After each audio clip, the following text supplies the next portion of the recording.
Hello and welcome to another edition of Video Games to the Max. I am your host, Sean Garman. Here with me, as always, Mr. Marc Morrison. Howdy. And we are back again for another week of video games. There's a lot to talk about here. We do have some new games to discuss, as Marc and I have been playing Like a Dragon Ishin. I played a little bit of Atomic Heart, so I'll get to talk about that. Finally got that. We got an interesting story with the Theatrhythm Final Bar Line as well, and got some more stuff to talk about as well on the show. And then, of course, in the video game stuff, we just had a Pokemon Presents this morning, and we had the State of Play a little bit last week. We got so much more. Larian schooling the console warriors and a whole lot more right after this.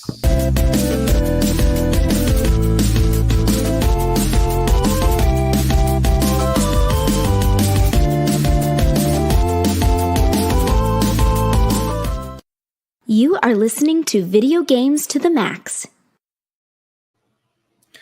Well, just letting you know here, let's get it out of the way. The housekeeping, just to, in case this is the first time you're hearing us, or maybe it's the 100th time you're hearing us, either way, we appreciate you.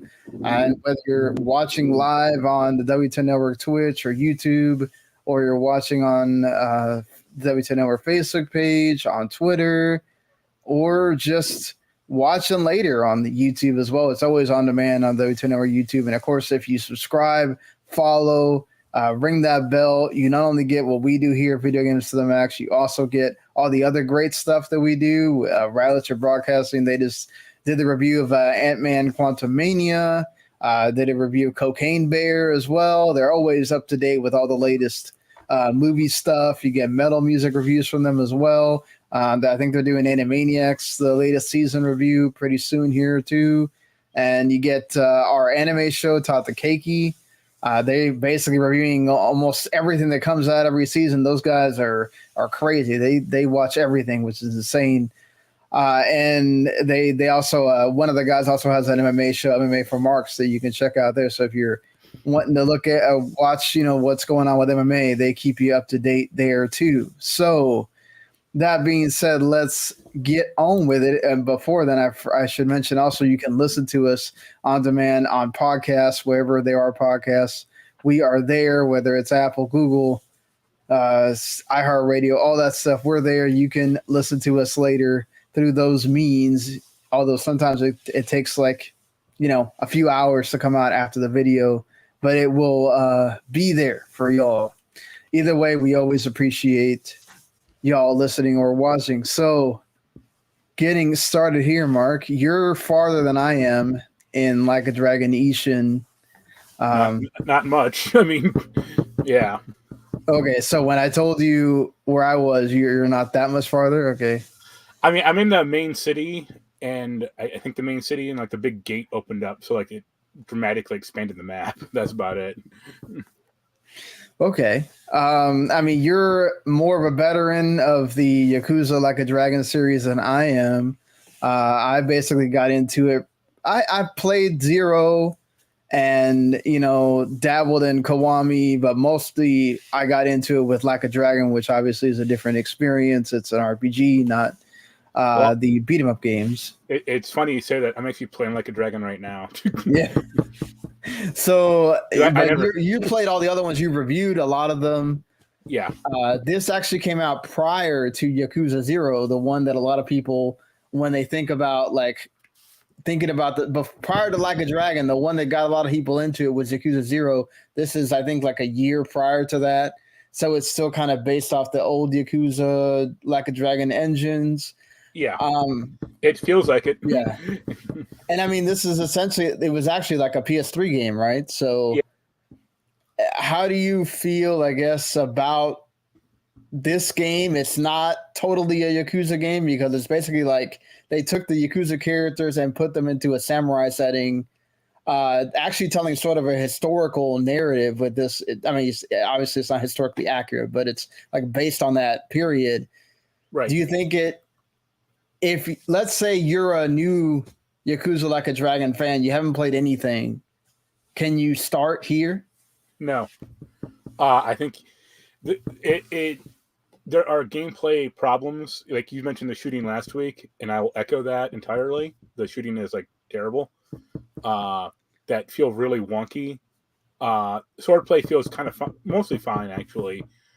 But I think like if you're gonna start, like if you're just gonna pick one of these games up, I'd say like pick up like Judgment, or Lost Judgment really, but something newer that's more contemporary. Well, I mean, I think you could start with Yakuza 0 and you basically get all the Yakuza stuff in there too. Sure, but I meant like, well, that's a pretty old game at this point also. But I just mean like, what if you're going to start somewhere new? And also like, once you see up to Yakuza 6, it's like, oh my god, I got to get through 6 of these goddamn things, or 7. Like, right. Yeah, but I think if you play 0 and you come away saying, "Ah, man, this is not for me," you already know you don't need to play the rest of them. Right. And it's sort of like the start of everything. So if it does good, work for you, then you can decide, hey, I want to play the other games or not. So I mean, this is sort of like so if you would then say also, because you don't know any of these characters. Well, like you said, like there are analogs. Like, oh, there's a guy with an eye patch named Majima. His name's not Goro. I haven't even met him yet, but he's in like the intro movie. So it's like, okay, I know who that guy is. Right. I mean, it reminds me a lot of like Ghost of Tsushima, but it doesn't play as well, obviously. But I like the idea of like having an actual city to explore, or like stuff to do. Right. Besides like just hunting foxes. That's always a big one. Or you could chop wood, or right. Like there are like combat's kind of interesting because you have 4 play styles, like sword, bare hands, gun, and sword and gun. And I found the sword and gun to be extremely overpowered, at least initially, because you deal with a bunch of like groups of enemies, and you just have an attack that like 360s around you constantly. So it's like, okay, I know which one I'm going to do. and that one also like lets you quick evade, and you're basically like it's called the Wild Dancer, and you're basically like dancing around literally, and you can just do 360 spins and whatever, and then you can just pull out your gun and shoot people. It's actually, I didn't like it playing the demo, but then playing this game and like when it does the tutorial, I was like, you know what? Actually, this is not a bad. I kind of like this one. Yeah. Have you done any of the side stuff yet, or like? I've done the chop wood, and then that's pretty much it. Because I'm like still basically in the first part of the story. I guess that's your first boss, the guy that doesn't like the fact that you got promoted to the second in line position or whatever. I found that the bosses really respond to guns. Like you just keep shooting them over and over, and it's like, okay, this works. I mean, you just stay far away from them, and you only have to focus on one guy, so the shooting actually works. The shooting is like bad, I think.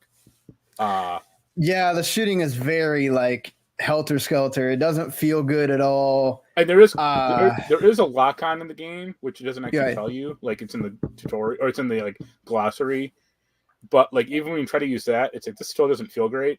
Like I find getting around the town to be kind of.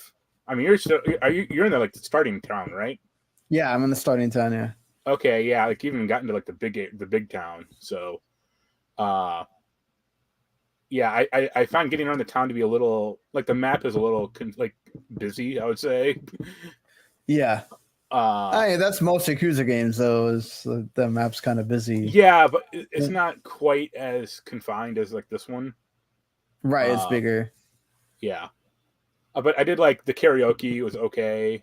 I did like a chicken race, which I won. Or you just watch a bunch of chicken run on a track. I got to like the battle arena, but I haven't done anything in there yet. It's Yakuza. There's no Sega arcade though, unfortunately. Yeah, that's unfortunate, but I mean, it would make sense. You are still there's stuff that like I've heard later on that happens. Like there's a side quest that apparently you have to like, kill a bear or something, and Not like surprising. Like, there's definitely crazy stuff in this game, like you would the other games. And there is like one. I did a. Like you said, it is somewhat historical. Like I met like a real historical figure in the game, Right. And I'm not kidding, a naked bathroom or bathhouse fight. Yeah, that's the one that if you're online at all, you've probably seen that. People have been talking about that constantly, and apparently the original game it was not as covered as this game is, but it makes sense. Yeah, definitely. They don't want to have any issues with that, right? So, I mean, I think for the most part, like, and I should say they do have 4 different battle styles, right? So you have like you said, the gun, the sword and gun, and then you have the regular Yakuza, just beat the crap out of everybody with your fists. I found, I mean, I don't think the guns are good except for like bosses, but I found the actual sword to be pretty ineffectual or pretty weak. I mean, granted, I don't have I barely like leveled up, so I don't have any cool moves unlocked for it, or not a ton, but yeah. It just feels weaker than, like the baseball bat from Yakuza 0 or something like that. Right. I mean, that's the thing is, I mean, also most of the enemies have swords, so I think that makes it to where it would make more sense that they do know how to block a sword and how to get around you using it. I mean, I also just like unlocked like the blacksmith, so I can start upgrading my sword. Oh, okay. Buy a new one or do whatever. That probably helps a lot once you can do that. I mean, I've upgraded some of the moves and things like that. How do you like their weird like sphere grid like level system? I like the fact that you can get both the one that's specific for the certain type, right? And then you have the one that's like, I can put it wherever I want. Yeah, so it does let you have the freedom. Yeah, you level up, you get like these marble things that are specific to like the stance you're in, and then you have like general gray marbles that you can slide on anything, but you can like swap them in and out, like you said, which is a good idea. Yeah, it lets you progress further along the leveling tree. Yeah, and it gives you that freedom to, well, if I'm not going to use gun that much, why do I have to build it? Whereas, okay, I can kind of mold this into the style that I want, which that's always positive when you get people more abilities to kind of, hey, however I want to, do this, I can. Yeah, it's really interesting to look. I mean, most of it feels like a Dragon Yakuza. Like none of it, you would not feel out of place at all if you have only played a little bit like I have, and then you come into this game. Yeah, you have the samurai setting. It's not, people that get mad about, oh well, it's breaking my immersion. It has to be more like Ghost of Tsushima. It's still got all the Yakuza trappings. So, oh yeah, it's still like goofy and yeah. So I should have noticed at the beginning that Marc has a neighbor that moved in downstairs, and he's, I guess, occasionally hear like banging, putting stuff on the wall, or I don't know what he's doing. It sounds like she's hammering constantly. I don't think the neighbor's moving anything. It might just be the contractor like finishing the apartment. But okay. Yeah. So there's not much we can do about that, unfortunately. But yeah, be gone. I haven't heard it in a little while. But yeah, it still has like the goofy Yakuza stuff, or like eat at every restaurant, or do the fishing minigame, which is terrible. There's apparently a whole Stardew Valley farming thing in here. I haven't got to that yet, but I can like grow crops and chop wood and do it. But I didn't do that actually. So I did chop cannonballs and fireball and not fireballs, but like cannonballs and bullets. Yeah, not to mention that also, like you're basically running like a whole vegetable store inside your house once you actually do the farming. So like there's I guess that's their answer to the real estate thing. Right. So I mean, I think it's fairly easy to say that if you enjoy Yakuza, I think you're right at home getting this game, Sure. and you're going to enjoy the crap out of this one too. But yeah, but I wouldn't say this is a good starting game to like launch off the franchise, or like shouldn't be your first one. Yeah, this one's more, I would say, for like series fans that can understand they're not going to act just like they do in Yakuza, but it's fun to see them in a different role, and you still understand what those characters would do in a regular Yakuza setting, I think. Yeah. So I think if you're a Yakuza fan, like I said, this is great for that. And have fun with that. I think it's well worth the money and spending it. And there's a lot of game there too. Like you're gonna get your money's worth here. So you don't have to be like, oh man, I finished this in 10 hours. What am I gonna do? No, there's plenty of stuff for you to do here too. Have you been playing anything else besides? Like I said, I was playing Like a Dragon. Okay. Well, so just Like a Dragon this week? Yeah. Okay. No, I meant the RPG. Oh, the RPG, right? Like a Dragon's called Ishin. So I forgot. The whole series is called Like a Dragon now, so it's like. Well, they can say that, but that's BS. So. So I mean, apparently that's what it's called in Japanese. So I guess they just wanted to bring that together. That's the whole thing about like. Koopa was called Bowser in Japan, but Koopa over here, and it's like Koopa's a better name, right? Or like the Dr. Robotnik versus Dr. Eggman debate. It's like no, just keep it separate and let's move on. Yeah, let's hope that they never change the Resident Evil name to just Biohazard here. Well, they can't with that one because of Band owns that stupid name, or so. Oh, okay, right, yeah. But I've been playing the RPG because I had nothing else to do, or until I got the Ishin code in. So I'm like, all right. I'll go back to this. I mean, so what? Like, I know you had played some of it previously. Yeah, 2 years ago.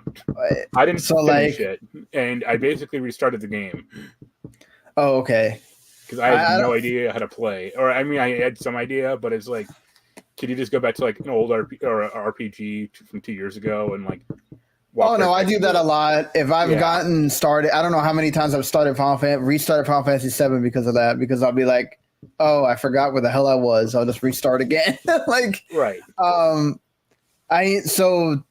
Did you? I don't remember if you really enjoyed it or. No, I did. Yeah, I think 2 years ago I just got busy with something else, or I just got distracted, and I don't want to say quickly lost interest, but more and more stuff kind of kept piling up. So just fell by the wayside. I really like it now, though. I've been replaying. It's still pretty good. I think I hit the point though where the big level spike happens, or like the difficulty spike. Yeah. So I'm not sure how much longer I'll keep playing it. Yeah, I remember I had to grind in that dungeon for I just unlocked a the battle long arena. while. Yeah, or the battle arena that helps you grind a lot too. Yeah, I'm like, it's weird. I don't know if they rebalanced it, but I've been finding this time playing, I found it a lot easier. Like they added some updates to rebalance it because a lot of people were complaining when it first came out that it was. Yeah, so like I completely blitzed through that. The investment mini game in like one night. Oh, okay, yeah.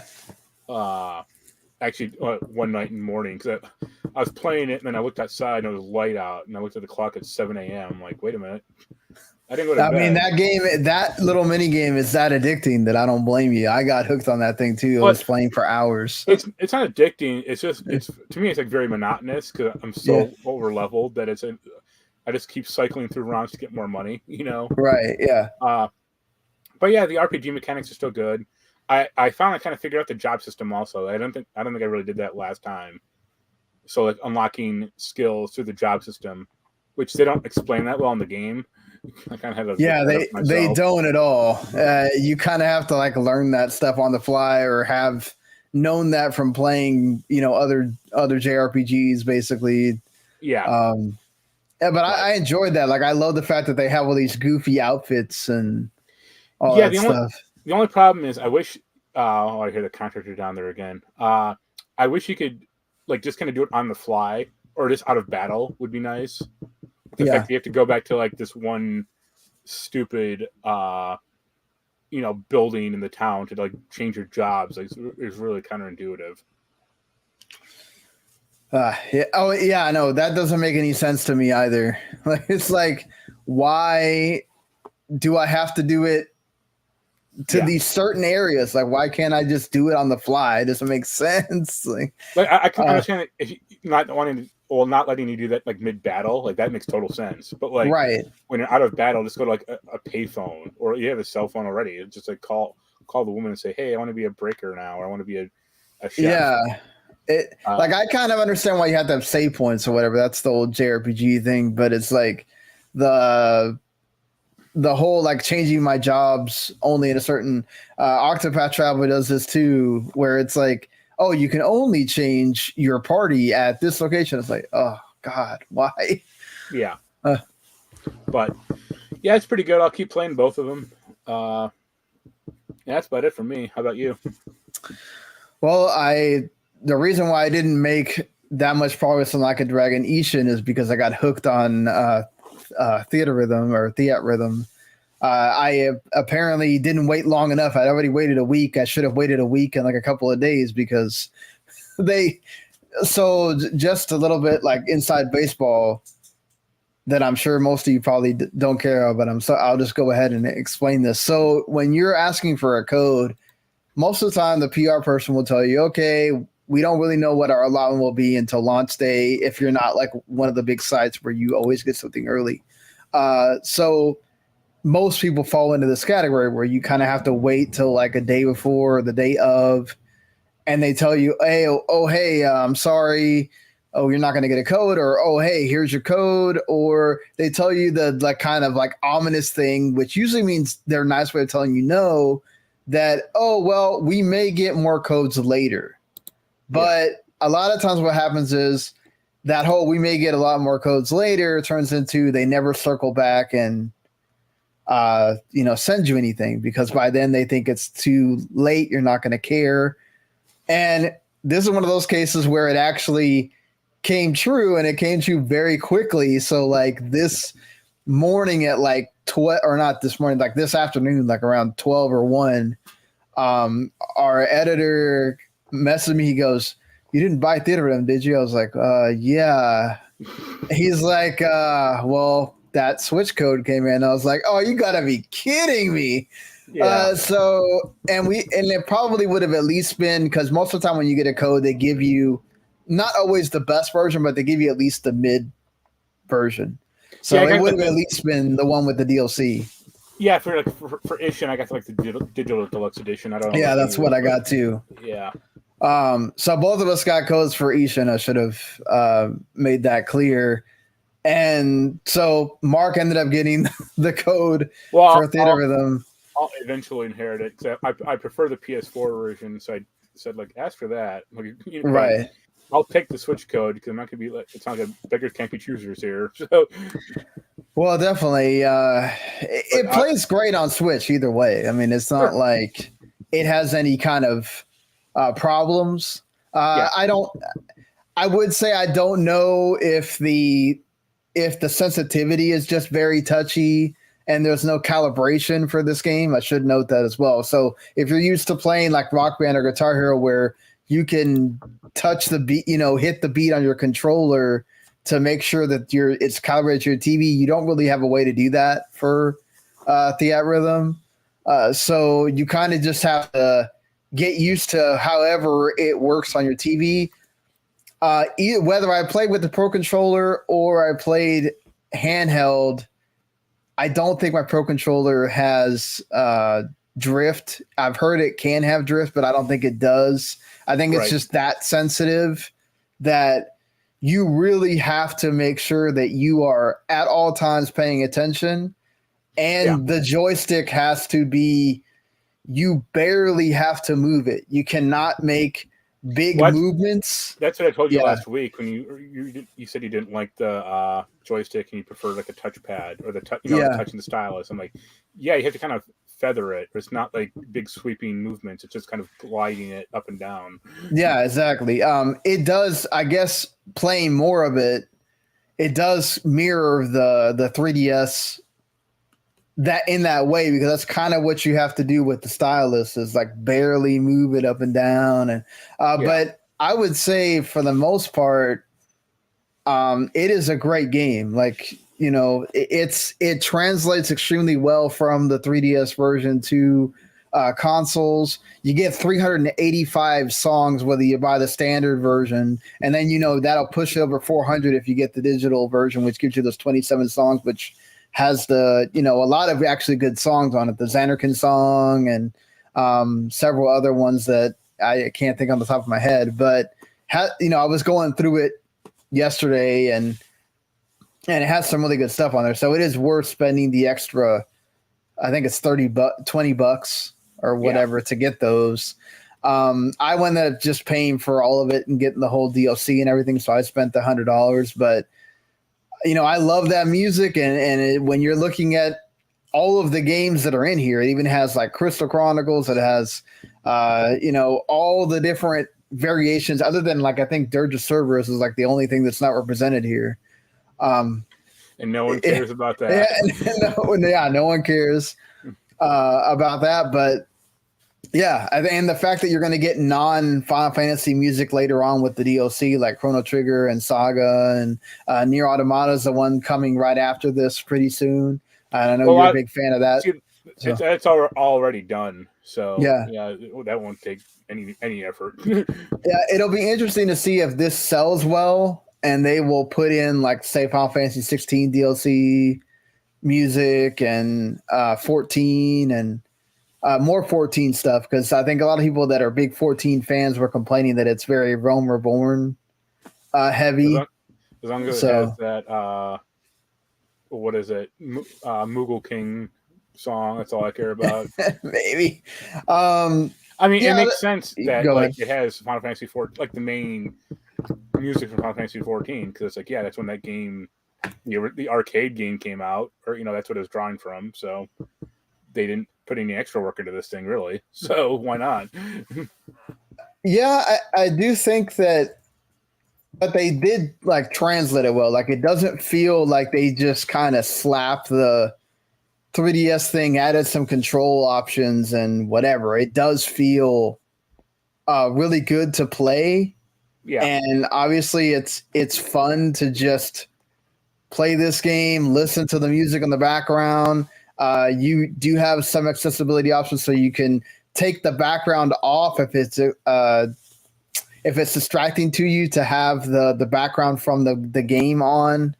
Right. It's, you know, there's so many freaking songs in here. You got to find stuff that you do like. I don't know that I do kind of understand it in a way, right?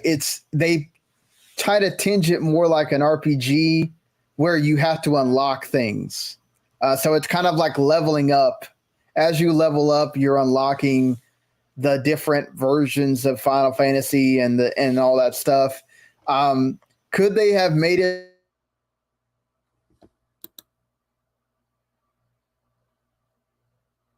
I think you just cut out.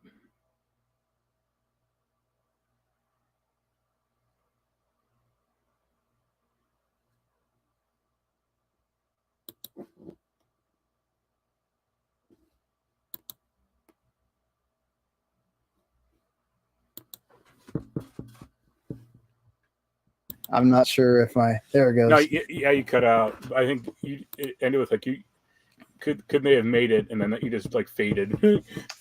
Awesome. Anyway, so I'll have to make note of that somewhere for the audio version. But either way, yeah, 28 minutes. So like, how do you feel about that? Like, not letting you have all the songs from the start, like forcing you to play maybe some Final Fantasy games that you don't necessarily care about.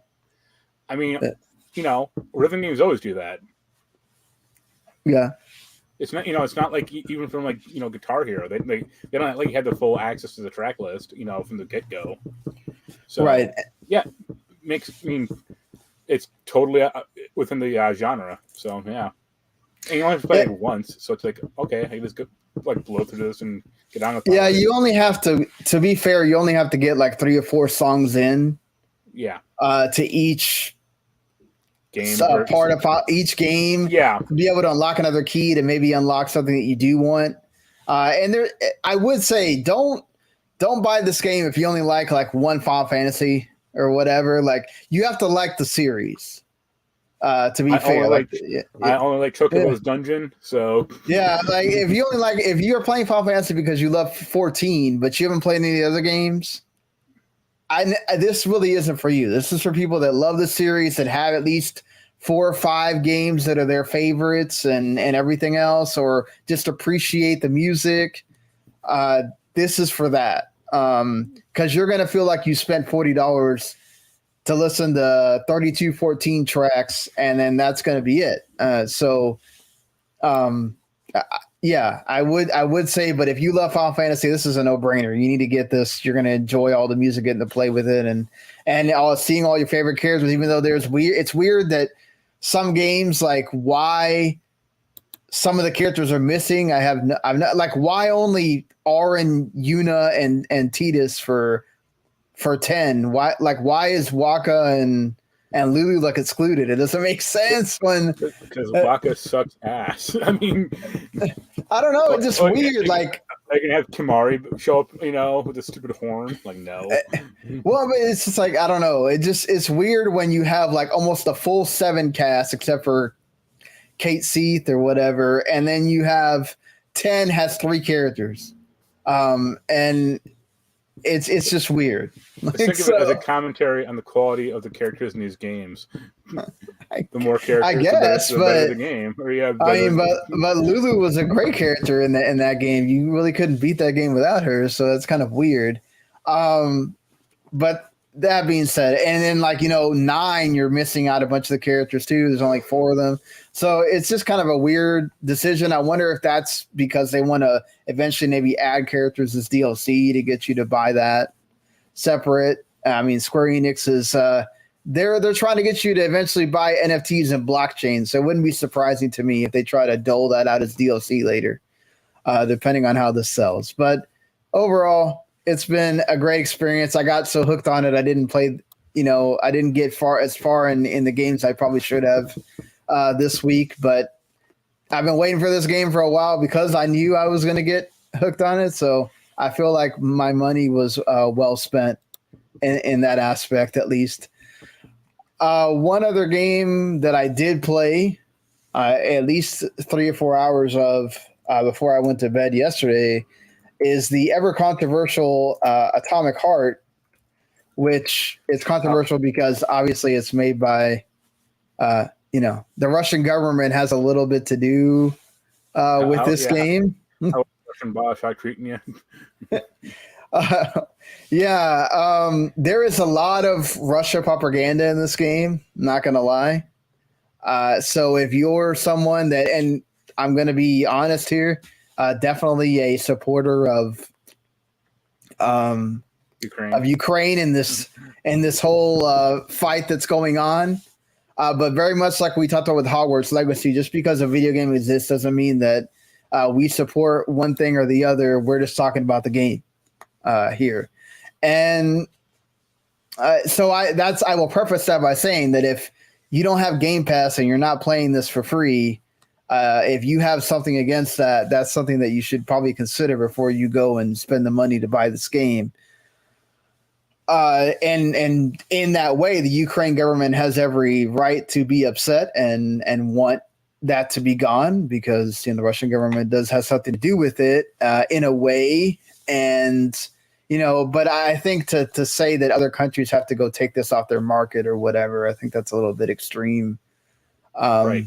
I thought it was extreme when last year when Nintendo delayed Advance Wars for damn near all year.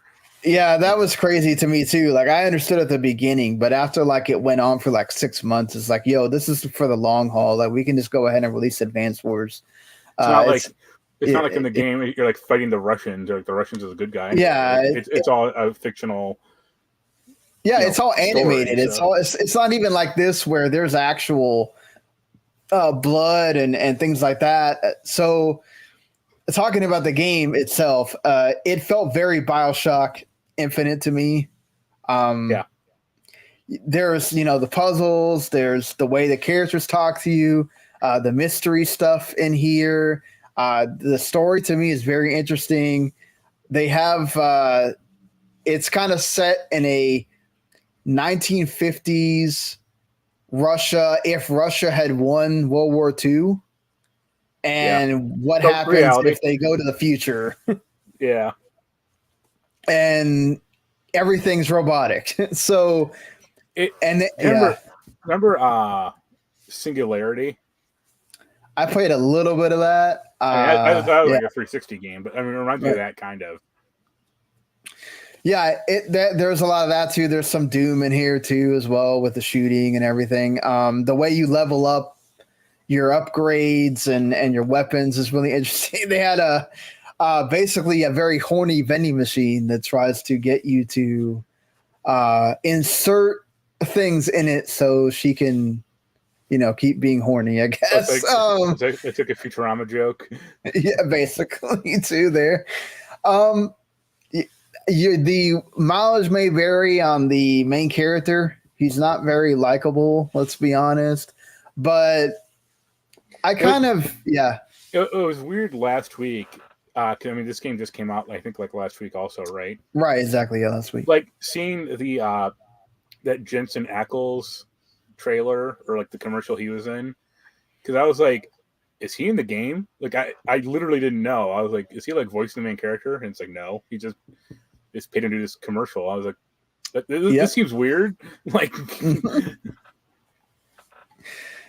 yeah. So I think for the most part, there's a lot to like about this game. If you're a big, Bioshock fan, or you like these kind of games, like I think you would actually probably vibe with it a lot, Marc, because you like Bioshock a lot. yeah. So, I don't know if that code's going to come in for you or not, but I think it's definitely worth checking out. Like the whole beginning of the game is like a big spectacle of just like taking you through the city, letting you see what it looks like, kind of introducing you to everything the way it is. And then you just have this grandma show up with a shotgun and she's just like killing the fucking robots. And it's like, what the hell is going on here? And, it kind of drew me in. I will say I'm intrigued. I want to kind of keep playing. So I'll probably talk more about it next week as I get more into it, but I definitely think that it's worth checking out, especially if you have Game Pass, whether it's the PC or Xbox version.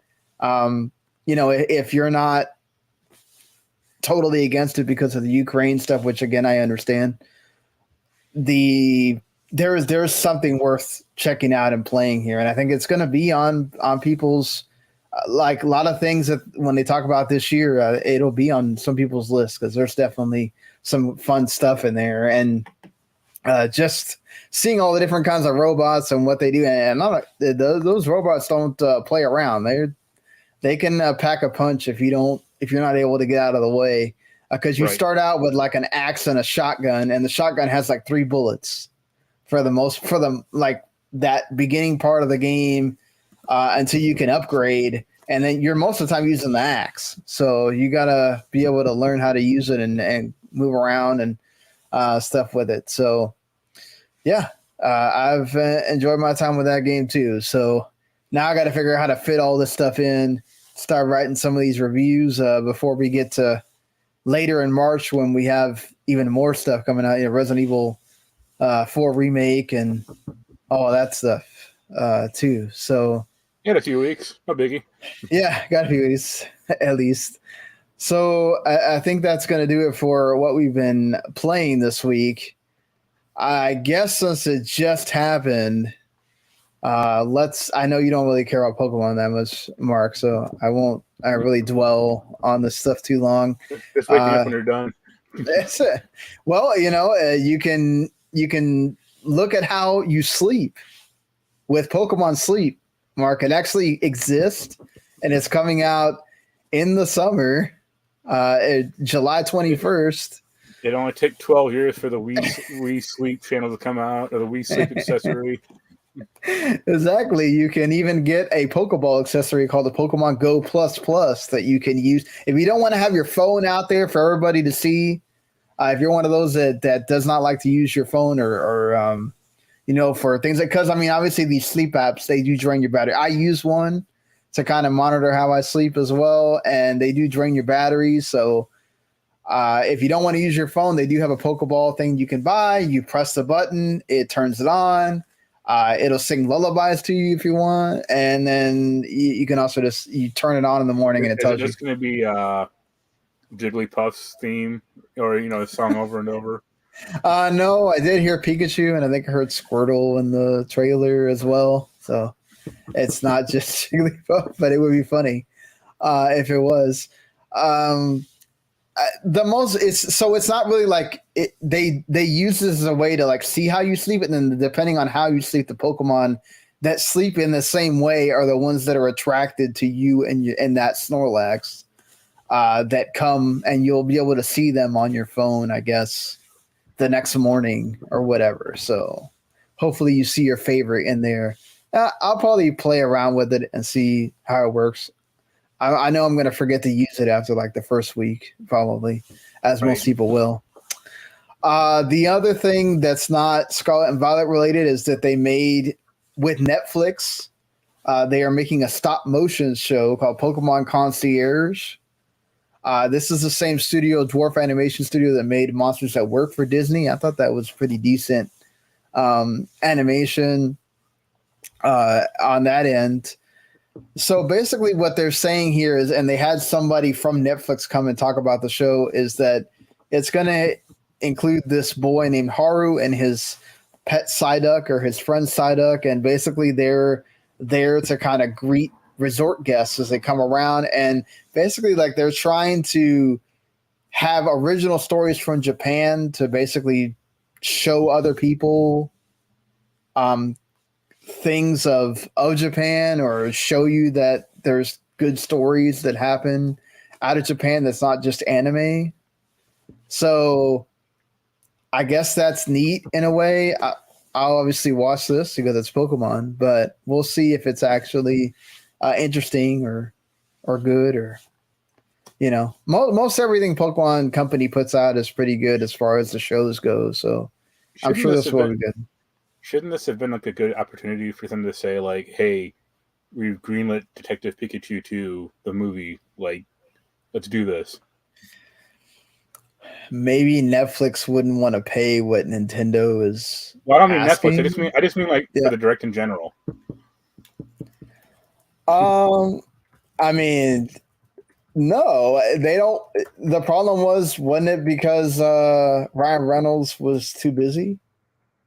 And they can replace him. Like, he's not needed per se. Like, I don't know. Also, I mean, maybe it's something that they'll do once, if the Mario movie makes a bunch of money, like they expect it to do. Then, well, that's like the thing is like Detective Pikachu made a bunch of money. Like, it's not like it wasn't like the biggest hit, but it made money. So it's just really weird that they said that, or they announced it like it was going to be in development.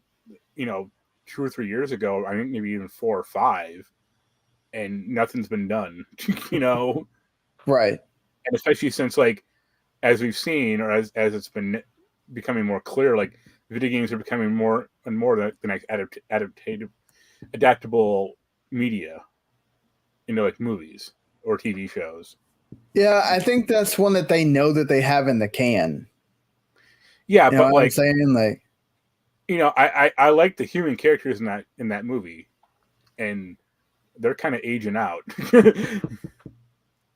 I agree with you. I'm not saying that you're completely right in that they should have tried to do more with that or have it come out sooner. But I think that they're trying to see where that is. They know that if they come out with Detective Pikachu 2, it's going to make a bunch of money. Yeah.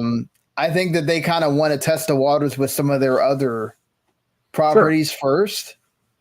And that hot balloon fight movie we can all hope for. Yeah. I do think if Mario does well, will we have a I do think Link works. I think Zelda works better as a series, honestly, than a movie. But As long as Link is silent, or he doesn't talk at all, that'd be hilarious. I still think Metroid would be great if they could do they could do a movie with it. But Gwendolyn Christie in the role. Let's do this. Yeah, let's do it. But obviously, the big thing that people were kind of hoping for is, yes, Pokemon Scarlet and Violet is going to get expansions, just like Pokemon Sword and Shield did. And it's basically going to explore the hidden area 0. There's 2 parts to it, just like Sword and Shield, the Teal Mask, and then also was it Indigo Grove or something? But yeah, Indigo Disc. I'm sorry, whatever. Close enough. So there's apparently older Pokemon that weren't in the the original game that is now going to be in this game, and you're going to get to see that plus whatever the hidden area is. There's going to be new stuff, obviously. So this is their way of, instead of doing the 3rd version of the game, which I think by this point people are kind of tired of. It doesn't really help anything to do that. Let's just release these expansions and have that kind of help you. And I like the fact that they're not trying to fit anything else Pokemon in here.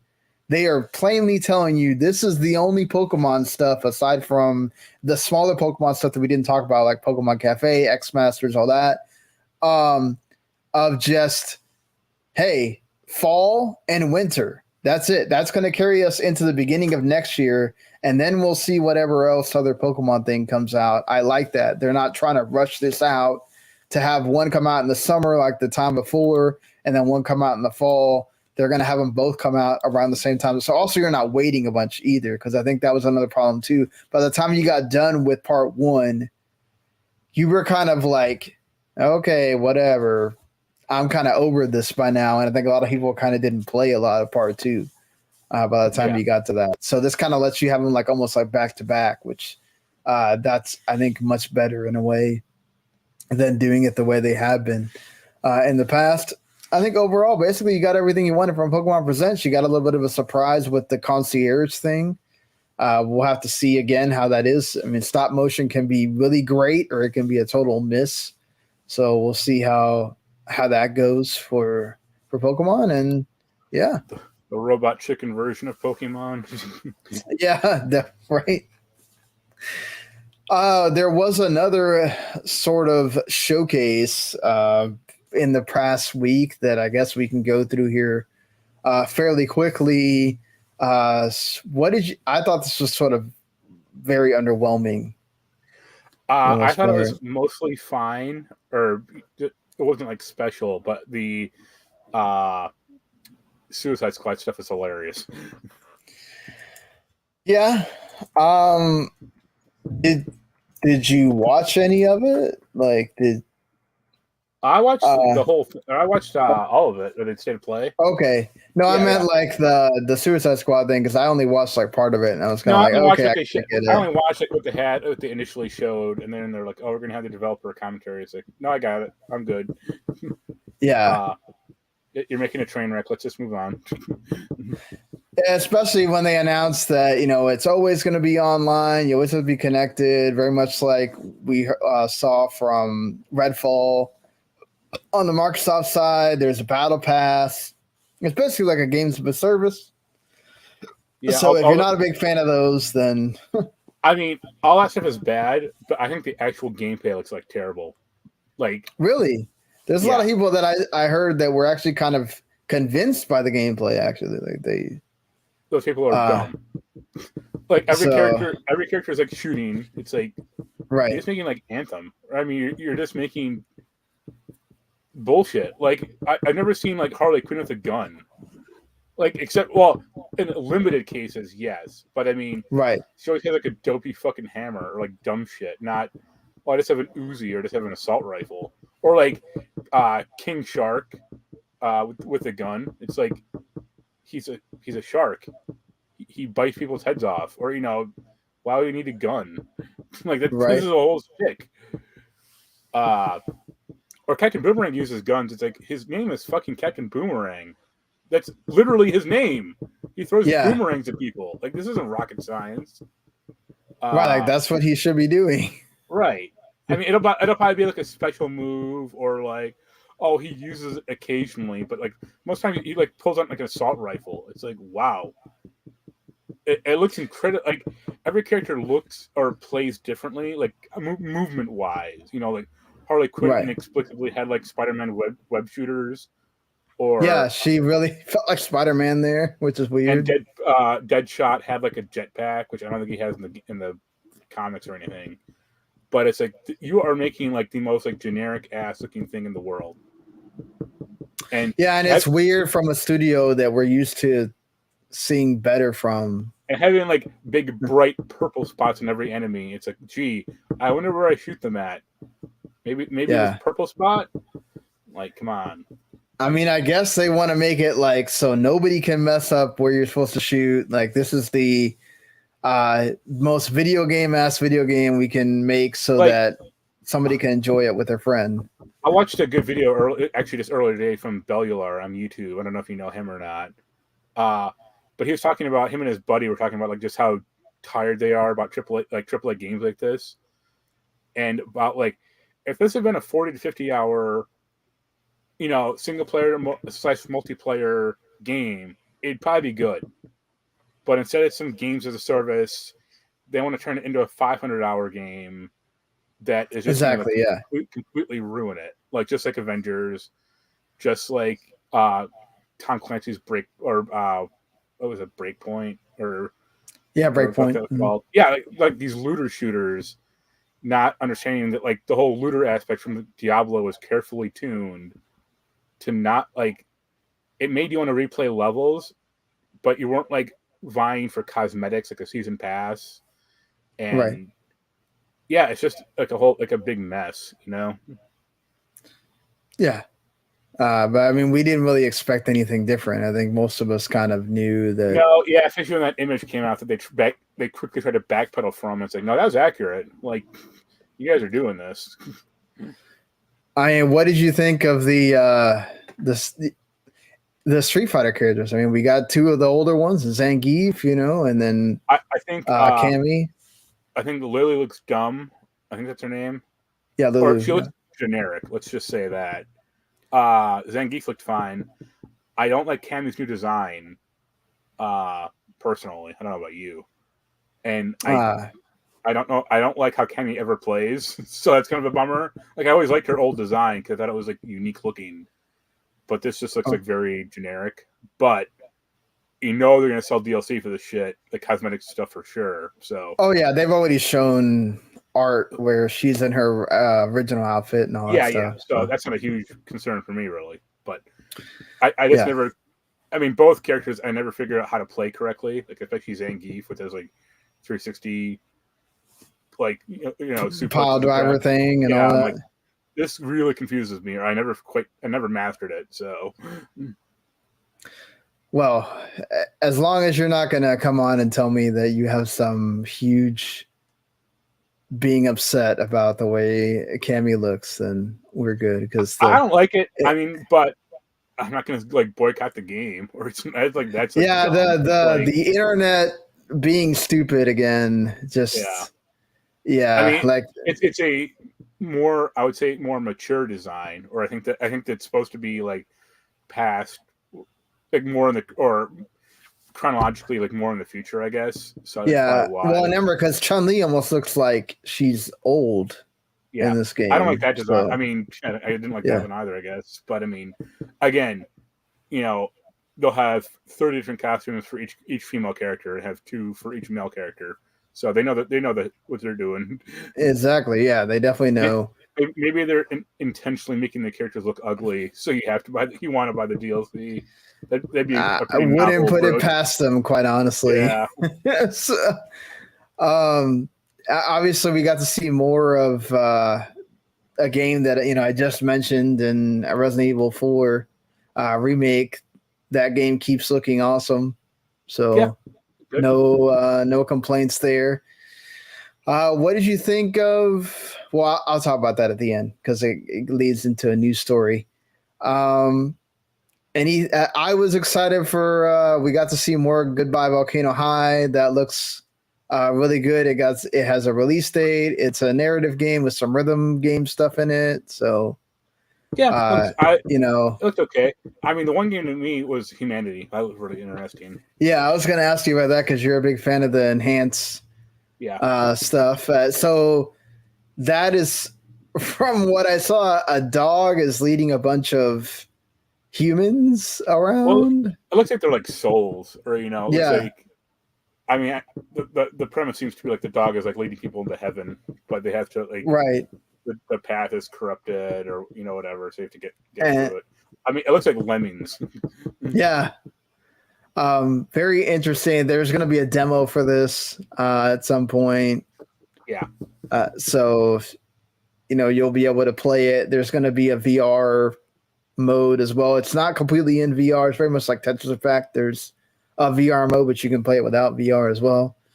Yeah. So, I mean, definitely that's the one that like looks the most intriguing as we see a bunch of people with looks like lightsabers just it looks like people have like the red lightsaber or so looks like an art game, but looks interesting. Yeah, definitely. At least they make you have to think about what you're playing there.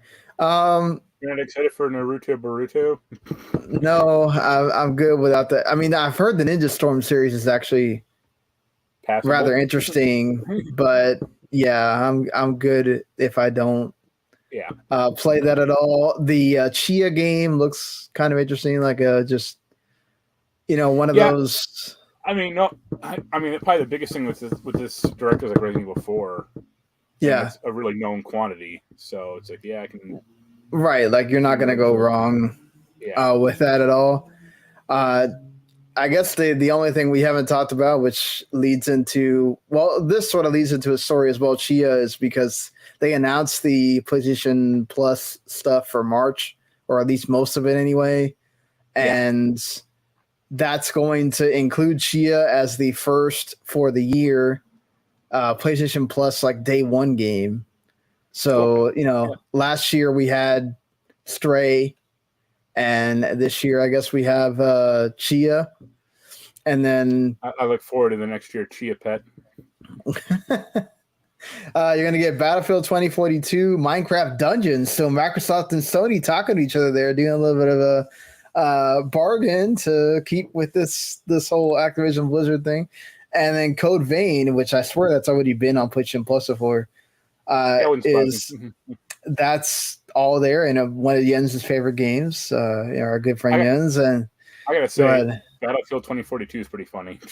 Yeah, that is what it is there for EA, and then I think they announced some other games that are going to be plus in there's where.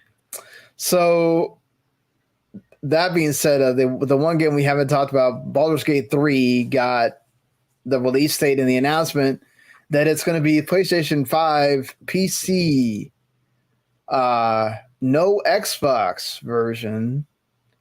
And that led to a lot of people getting upset. It's coming out August 31st, to the point where Larian, because a lot of people started console warring over this, to the point where Larian had to come out, this is the developer of the game, and explain that there is an Xbox version in development, but because of co-op issues, now they didn't say whether it had to do with the Series S or whatever the actual issue was in general, just that there was some issues and they didn't want to announce a version for Xbox, and it's not going to be 100% great, which I actually appreciate. That they're waiting to see if they can get the kinks worked out before we just announce an Xbox version. And then it's like everybody gets mad because, they intentionally made it worse. Specifically the split screen co-op is apparently can't work, which, remember, even Microsoft itself couldn't get it to work for Halo Infinite. So no, they did. They just didn't finish it. yeah, well, that's what I'm saying though. They chose not to finish it, but they did run into Right. some problems, which is why they chose not to finish it. They just got it to work like with online, but not like split screen where you could, I guess, be in the same room. Right. I always like when developers get to clown on this whole console warring thing and show why it's so stupid. So he's saying, basically, look, it's in development. We're working on it. It's coming out to GeForce Now PC and PS5 day one. If we can make that come out day one, then cool. If we can't, it will come out at some point. But right now, because we can't get all the features to work on it, we're not going to just announce it and then everybody gets mad because it's not the same. Are you excited for the game at all? Or I got a buddy working on it. That's about it. Like I never really played Baldur's Gate. Right. In their Divinity was cool, but I didn't play that too much either. So I'm gonna give it a shot. Like it'd be a fun game to play with Jens, but because he likes those types of games more than I do, I think. But it's not. This isn't like hugely surprising that like I know they haven't like come out and said it's the Xbox Series S, but you have to imagine it is. Yeah, getting it to work on both is hard. Yeah, and then having like technical problems like running it on that system with this, co-op and like enabled is probably a nightmare. Yeah, especially getting it to work across like Series X and Series S and be able to have it work great on both systems at the same time. That's not easy. And, having that also, whether it's online or local, that's even harder as well. We got to remember this is not, game development is hard in general. And then you add all these extra things into it, which you don't have to deal with single player games, Right. That's a different animal to deal with all at once. Hopefully, for the Xbox players that only have Xbox, it can get worked out and it can come out, but it does suck to see that another Xbox version is suffering due to having to have two SKUs. That did lead to some people coming out and, well, not I guess some people, but there was a lot of speculation online about, does this mean that a lot of developers choose to spend more time on the PS5 version of something as opposed to the Xbox version of something? And do you have a thought on that of saying either way, like they're purposely going to spend more time on the PS5 version? Well, if it's easier to develop for, that's probably where they're going to spend the most time. It's just like the old PS2 and Xbox, like when that came out, when that system war was happening. It's like they targeted for PS5 because it's easier to develop for, I think. Yeah. But PS2 was the systems the biggest system seller, and Xbox games could occasionally run better, but that was just like a matter of like horsepower. It's not like they were developing it for the Xbox specifically. Yeah, and I think also we got to remember, even though both these systems can do a lot of similar things, and for the most part, there's games that run better on PS5, there's games that run better on Series X, whatever. Remember that the system that sells more, and when you're talking about if Microsoft itself is touting that Sony has 70% of the market and they only have 30%, who are you going to develop for? The system that isn't selling well and that depends on you putting your game on Game Pass? Or are you going to put your... It's the same thing as what happened like the next generation with the 360 and PS3. Like, eventually those sales equaled like way later, but like the 360 was the more dominant system seller. So aside from a few outliers like Final Fantasy 13, which ran like garbage in the 360, most developers targeted for the 360. And that's make a PS3 version, I guess. But how many PS3 games ran like crap? I can like Fallout and Bayonetta. So and Skyrim had issues, so that's what I'm saying. Like like you said, there's a lot of going to one side or the other depending on which system sells well. How many people made their game work on the Wii because the Wii was such a system seller, even though it really shouldn't? you know. Right. So I think it all comes down to that as well. We got to remember that. Why spend a lot of time on the system that people are not going to buy this game for that much? Yeah, that's why I have so many JRPGs on the Xbox right now. Exactly. Yeah. So unless your name's Bandai Namco, I mean, most of the time you don't. Right. Yeah, that's just how it works right now. So let's move over to talking about Ubisoft here for a little bit. Well, Mark, you love this series, but do you love having so much of it? Because not only is there the 6 games development that we already know exists, right, which is Codename Red, Codename Hexy, Codename Jade, Assassin's Creed Mirage, which comes out this year, the VR game, and which is Nexus, and then there's another one, the Infinity, right?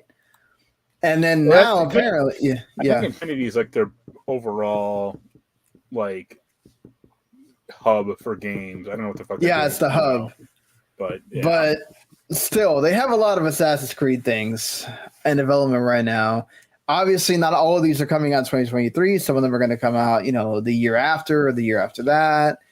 But now there's talk of there's even more going on. There's supposedly, according to Insider Gaming, Tom Henderson, who's big on leaking stuff, there's supposedly a Assassin's Creed, another VR game that's being talked about.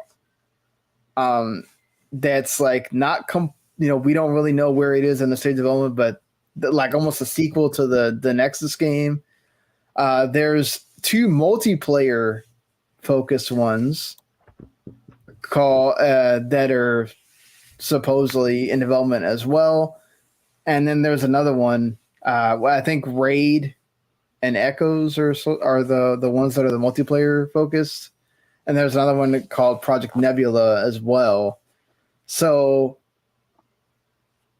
I guess there's 2 ways to think about it, right? Like there's a lot of Assassin's Creed coming, but then is it good or bad to know that there's a lot of Assassin's Creed coming?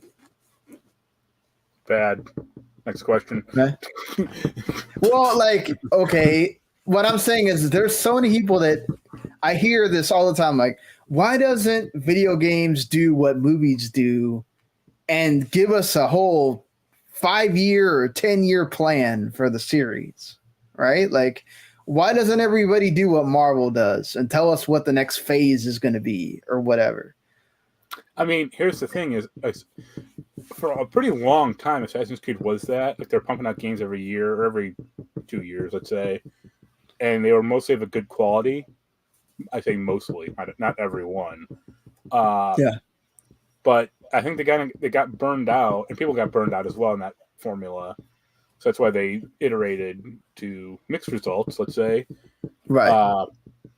But they can't just keep making kind of the same game over and over, just with different setting and time period and characters. And having, right. Now we have a bomb system in this game. It's like, yeah, okay, next. And also, games take a while to develop for nowadays. Right. And, you can't make... Like, if they had to start from scratch, they couldn't make an Assassin's Creed game in 5 years. I mean, they might be able to make one, but they couldn't make, 3 of them in 5 years, unlike a Marvel movie, where they have different teams. Yeah. Different teams, different actors, and, whatever. I mean, this seems like a lot, but also, you look at the rest of Ubisoft's profile or portfolio, and this is all they got. So... Well, they got the Far Cry stuff that's in development. No. I should rephrase that. All they got that people care about. Right. I mean, yeah, they're going after their big horse because they know that people will come for Assassin's Creed. Here's the flaw in this argument is they're going to beat that horse into the ground. Yeah, I mean, they are trying to offer different experiences, right? So they're offering these smaller experience with Mirage. I'll probably get Mirage when that comes out. If you get a code or not. But I think it's only going to be a $50 game too, which helps. But assuming the reviews are good, I'll give it a shot. But I don't care about multiplayer stuff. I really don't care about the VR game. Yeah, you don't care about the mobile game. Right. And their witch-themed game might be, I guess, kind of interesting, but I doubt it because it sounds kind of dumb. Like, it sounds like needlessly dumb because like these games always had like one step in reality, like one step in fantasy. Like a witch-themed Assassin's Creed sounds fully in fantasy. Yeah, so you have Hexy that's based around the Salem witch trials. You have Red, which is basically like their take on feudal Japan, which people have been waiting on forever. And now, when you have other games that have beaten that to the punch, like, that should have been a game 10 years ago because that's when people were like begging for it. But now we have Ghost of Tsushima or Like a Dragon Ishin and other games as well. And it's like a common complaint about Ubisoft nowadays is they're just chasing trends. They're not making new trends or exactly, yeah. And it's like that is exactly what Assassin's Creed Japan is, because it's like, yeah, you're a decade too late, and no one is going to care. Right, and I mean, then them offering, Nebula is supposed to be the game that has 3 different settings: India, Mexico, Mediterranean. So you're going to go through all 3 different time periods in those parts of the world. That one sounds kind of interesting. But then you have Raid, which is free to play 4-player cooperative. That already makes you not interested. And then Echo is supposed to be another kind of multiplayer game as well. So it's like there's 2 of those that are kind of like, well, we'll see what that winds up becoming. Yeah. We also tried this before with what was the one in Unity? Right. That didn't turn out very well. Yeah. So, yeah, it's just, I don't know. Assassin's Creed is a game when I think more single player. It's not one that I want to go play multiplayer for. And then the one time you try to do multiplayer, it didn't work very well. So, no. Yeah. Well, the Unity multiplayer worked fine. Like the actual co-op stuff was pretty good. It's just the rest of that game which is garbage. But it's okay. I don't need that in an Assassin's Creed game, and I don't particularly want that either because that's just something that I'm interested in, and no one else was either. So they keep trying to like they're like masters at trying to like force a genre or like force something onto people, but it's like if people aren't going to buy it, like all their stupid fucking Steep and downhill racing BMX game or whatever the fuck that was called, or like The Crew, and it's like, just move on, please. Or like, even like Watch Dogs Legion. It's like, who bought? Like, I don't know. That wasn't a big hit for them at all. So it's like that series should be gone. You really, you don't really hear them talking about, let's bring back another Watch Dogs because of how badly Legion did. Yeah. Yeah. And I mean, it doesn't help either that they had Legion come out like 2 weeks before Assassin's Creed. So right. Yeah. But even if that game like had come out like when nothing else was coming out, it's like the whole structure of the game was terrible to begin with. So of course people didn't, like, after the first wave of reviews, of course people didn't buy it.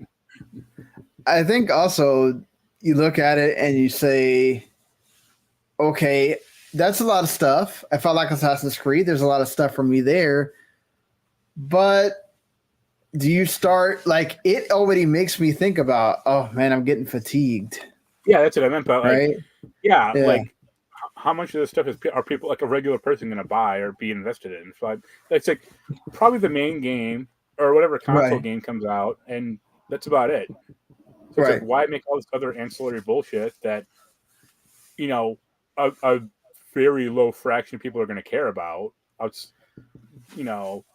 Why waste that money? But I mean, wouldn't you also argue the other side of the coin of how many franchises at this point sometimes are almost coming out yearly or every couple years, and as long as the quality is good, would it matter so much? Like if there's, let's say, that many Assassin's Creed games, if they're all really good. I mean, a good analog, I guess, would be like Call of Duty to an extent.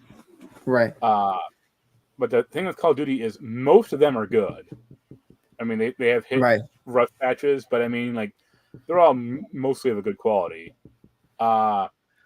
But aside from like the few mobile games, they've only had like the one game, or like Right. one game a year. They're not making a VR, And they have call, their multiplayer game that they just iterate on. yeah, they're not making Yeah. like a VR game, like a 3 mobile games or like a whole franchise spanning super game or the fuck that Infinity's supposed to be or whatever. It's like they just make a game and that's it, and they have like that's fine enough because each studio of the 3 main studios, like they get 3 years to work on it. Yeah. And And it also feels like they got almost every studio working on something Assassin's Creed now with this. yeah, and Assassin's Creed has always been a little, especially like lately, has been a little fragmentary because like so many studios work on it that they, some of them feel awkward or like they don't feel like the last game. Right. Like Call of Duty, like they all pretty much play the same more or less. I mean, and Advanced Warfare can boost around, but like that's pretty minor in the grand scheme of things, really. Yeah. So, yeah, I think like they're betting a lot on Assassin's Creed, and I think it'll kind of pay out, but not like in the save Ubisoft, dear God, way they need it to. Yeah, definitely. And I mean, if it isn't for that, you really can't count on Beyond Good and Evil 2 because, yeah, now they've lost their studio head. Right. So like that's a good example is like they're pissing away money on. I mean, that game is now longer in development than Duke Nukem Forever. That's crazy, man. Yeah, that's crazy that the longest development time of any video game, ever. Yeah. They just lost. His name is Guime or GM or Carmana, like the studio head. Yeah. And it's like, what is Joseph Gordon-Levitt going to finally take over? He'll rise. It'll be his time now. I mean, it's crazy to think that it's been 20 years since Beyond Good and Evil 1 came out also. Right. Like, yeah, wow. And I mean, I think, Beyond Good and Evil 2 got announced like 2007, 2006. Like, or like the whispers that they were making it. Right. I mean, at this point, just cancel it. Just say fuck it. I would say that what Ubisoft should just do right now is put Skull and Bones out like right now, and whatever state it's in, be like, here it is. We're done. Or we're washing our hands of this thing. Well, I think they don't want to do that because then people are just going to give up on it from the word go. This is not. But how many people are invested in it when it comes out and gets mediocre reviews? I mean, I'll agree with you there. I don't think that people are going to be absolutely enthralled by it. It doesn't look. Even if Sea of Thieves didn't exist as a game, which people seem to like, or it's gotten better over the years. Like that game is too entrenched in the pirate, landscape. Even if that didn't exist, I don't know anyone still wants to play Skull and Bones. Also, this is like totally PvP. This is not a PvE. Yeah, there's no single player or like, no even character to walk around in, or you were a pirate. It's just ship based. So it's like I said, put it out right now, like tomorrow. Get the game out the door so you can get out of a stupid Singapore deal and move on with your life. Mm-hmm. Yeah, I mean, that's easier said than done. We'll see if, when, or ever Skull and Bones actually comes out the same way Beyond Good and Evil 2. Skull and Bones has to come out. But I mean, they just keep flushing money away on Beyond Good and Evil 2. I mean, who knows how much it's cost, or where even that game is in development. I mean, who really knows? But why continually make invest the money? Just cancel it and move on. There's an old Bombcast. I mean, this is from a decade ago at least, or maybe even longer. About I think it was Jeff, or they're talking about games being greenlit, and his question was why, and the clip was oh, Jeff would make a terrible video game executive because he would just ask why, why are we making this? And it's like more studios need to be asking themselves that question. Like, why do we keep funding this? Or why did he make Suicide Squad like this massive monstrosity of a game? Or why did Avengers get greenlit? And it's like, yeah, that's a good question that they don't really ask anymore. Yeah, it's weird to me that we don't like the one thing I feel like that's okay that's come out about the whole Warner Brothers and Discovery thing is that the people at Discovery are kind of like, yo, this is not making money. What's the point of even having it here? Now, listen, from the artistic side of things, I totally understand the creators and the directors and the artists and everybody that's upset that their thing that they worked on never came out or is getting pulled and never being able to be sold. The people that were involved in Batgirl, like I feel bad for them.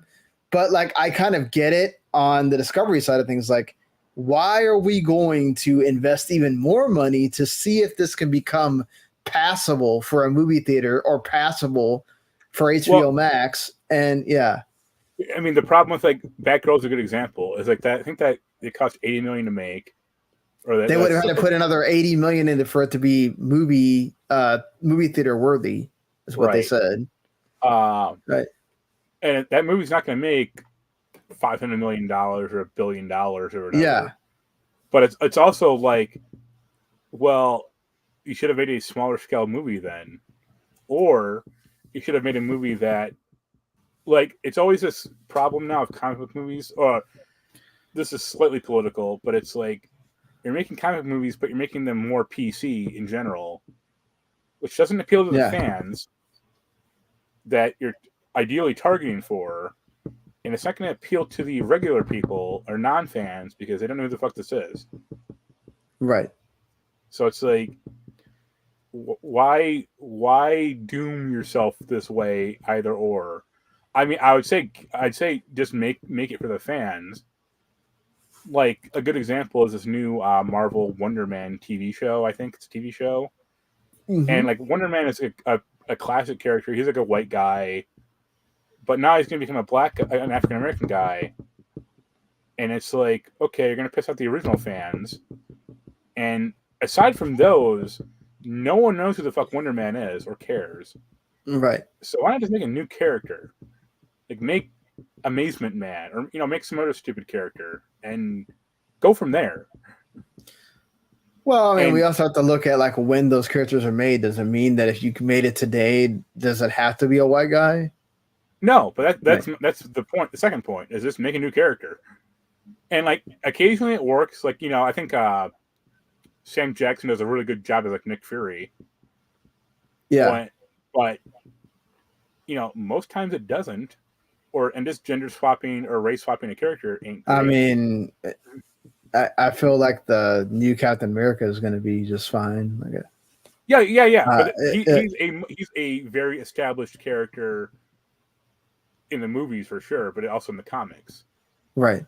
But if they just made like a new Iron Man movie, or they just made Iron Man now, and it was like an Asian woman, like Tony Stark or Antonia Stark, could be like, what the fuck is this? Yeah. I mean, there's certain ones that like they couldn't do that, right? Like it just doesn't make any sense. Like, but I think anyway, back to Ubisoft. Quit making these games. back to your point. I think Ubisoft really might want to consider: do we see if we can get Microsoft to bite on putting Skull and Bones on Game Pass? And that's the way we can kind of guarantee we're going to make some money, and then we put it out there, and then that's it. And it's just Ubisoft has this false sense of feeling that every game that they put out, they're going to be able to save it later with updates. Yeah, and even like if they have 10 games like that, that's happened like once or twice. It hasn't happened like 9 out of 10 times. Exactly. Like it happened with Rainbow Six and For Honor, and kind of Trackmania. Well, Trackmania is very different. Yeah, it happened a little with Assassin's Creed Valhalla, but like look at Extraction, look at Breakpoint, look at Steep, look at The Crew, look at 5 other Ubisoft games that it hasn't happened for. So it's the the one that released last year, like you said, the motorcycle one, Riders Republic. That one. Like, and they're making that one this year. Oh, that's right. Yeah, forgot about that. And it's like, yo, why? Look at Roller Champions failing. Again, back to Jeff's question of why greenlight this in the first place? Yeah, it feels like sometimes they don't know when to just say, all right, guess what? That's it. Like, this isn't going to work. I totally respect Eve for wanting to be more of we're going for the creator. We're not going to let the creators feel like they wasted their time, especially right now, like where he's having this thing where his workers are kind of rebelling against him and all that, being creative, and then but then also only greenlighting certain things and putting the onus on the employees to fix it when it backfires completely. Yeah, it's like that's kind of actually your fault. You're the one overseeing everything. Like at the end of the day, I'm not saying you don't blame it on, but also like you're the one setting the timetable, right? You're the one setting the dates. You're the one telling people whether they have to crunch or not. Like, it's telling that like Eastern companies like Nintendo and Bandai Namco and a few other, like I think Capcom as well, like they increased their wages. Sega, over the past year or two, and like, look at Blizzard, barely paying minimum wage, or Ubisoft. Like, you don't see Eve going like, this was a bad year. I'm going to give up my salary for the company. It's like, fuck no. Right. Can you imagine? Let's get a good PR going on with Ubisoft. So, could you imagine like Bobby Kotick doing that? Like, oh hell no, that guy would never do that. What are you talking about? Like, so the only way he took less money was because they made him. The board made him. Even then, he was still getting a bunch of money. It's not like he like taking a pay cut from gazillions to some millions is still a lot of money for most people. So that's not.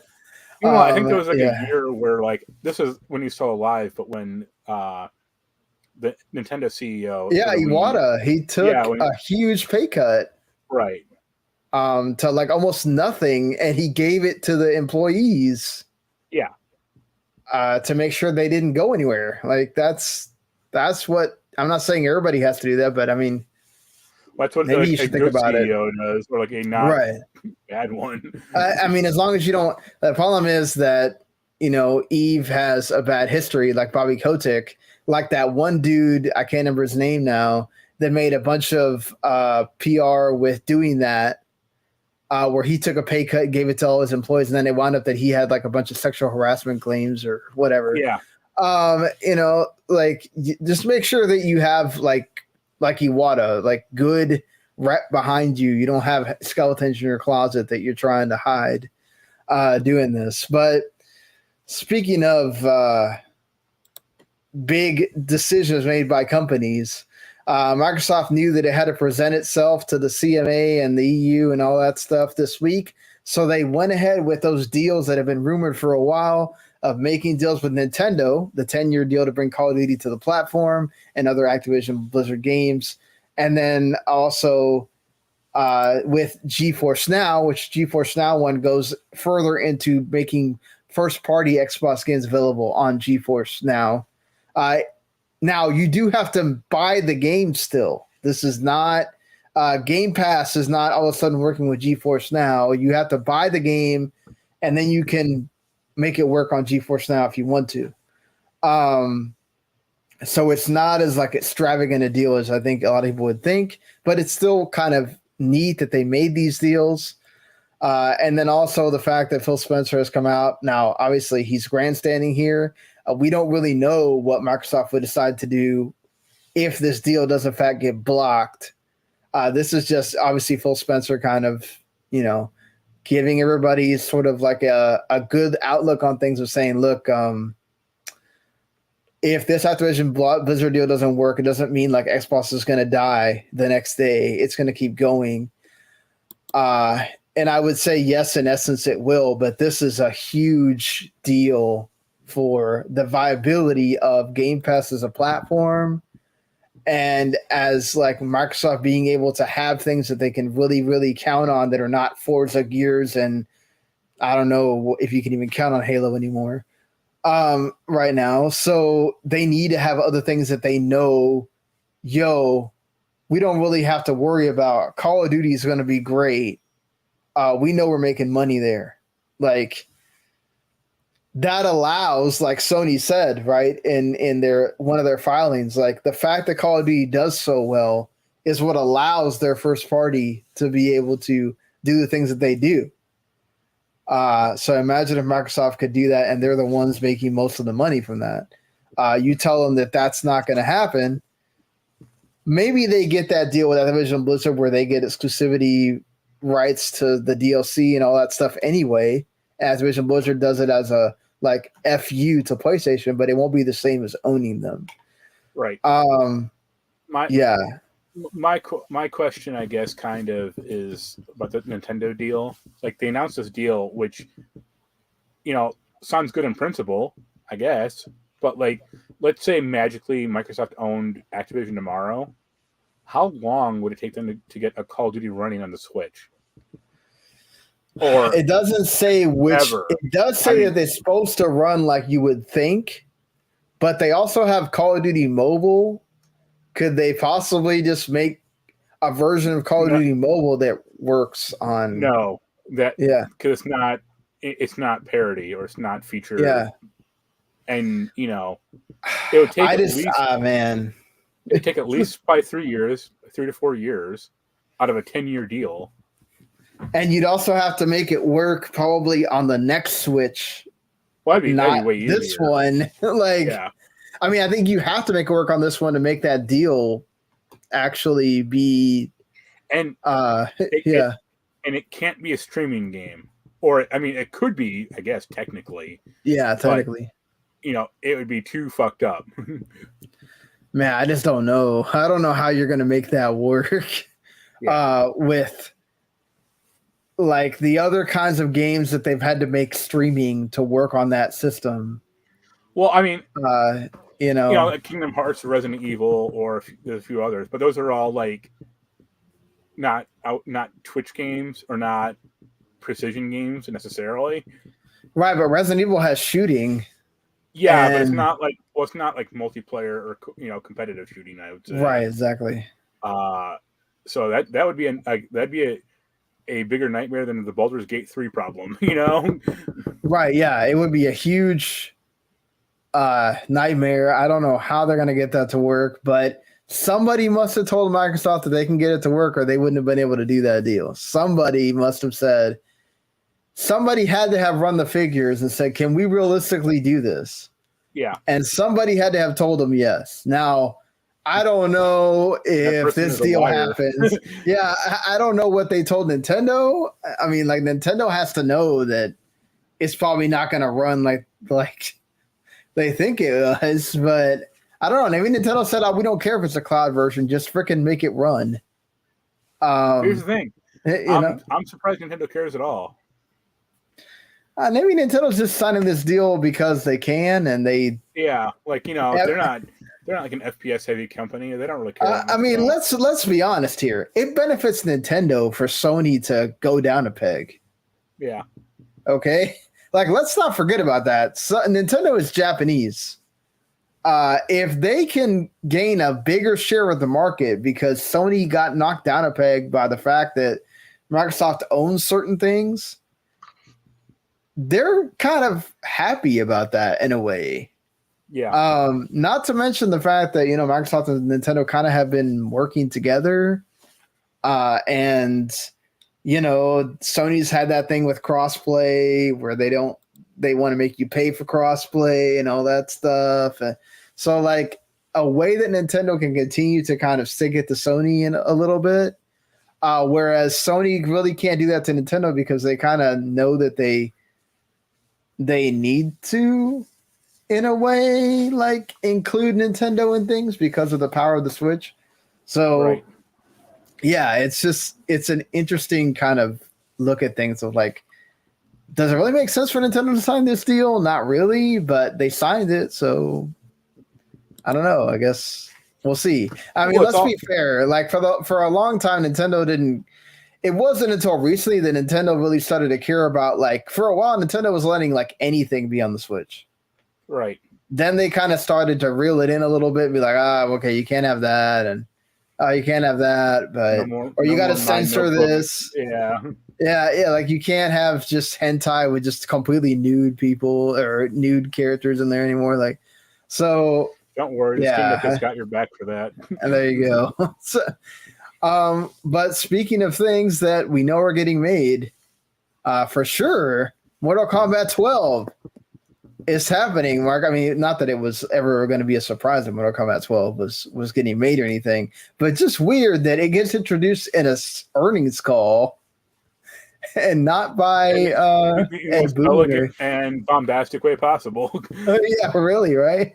I mean, yeah, you know what's happening. I mean, it kind of sucks that Injustice 3 is off the table, presumably. Yeah.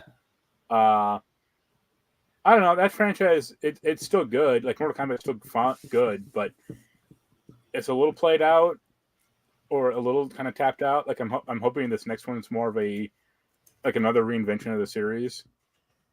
That'd be nice, personally. They seem to do that like every 3 games, like the fourth game is something new and exciting. So we'll see. Yeah, definitely. Bring back kart racing. Right.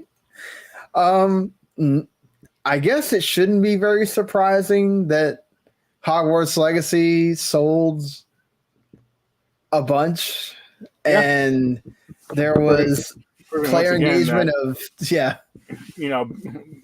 bans or these calls boycotts. Boycotts barely do anything.